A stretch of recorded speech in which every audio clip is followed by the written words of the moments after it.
Nagkasagutan si Senador Kiko Pangilinan at Senador Alan Peter Cayetano habang tinatalakay ang isang resolusyong kumokondena sa mga pahayag ng Chinese Embassy laban sa mga opisyal at institusyon ng Pilipinas na pumuna sa mga agresibong aktibidad ng China sa West Philippine Sea.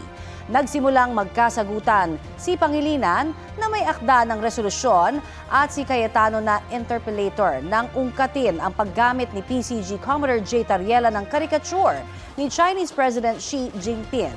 Sabi ni Cayetano, wala siyang problema sa pagdepensa ni Tariela sa interes ng Pilipinas sa West Philippine Sea.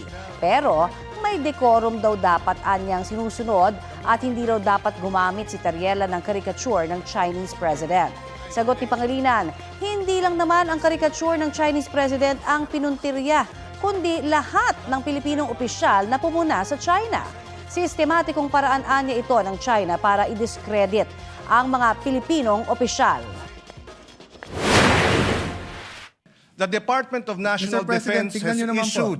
has issued a statement condemning China's remarks, Mr. No, President. we're not talking about, Mr. President, if you look at the DFA, it was also telling Tariela, but not directly. It says, It was saying, follow the decorum, Mr. President. Mr. President, kung ganyan ang stand natin, then my staff now can show a meme of you.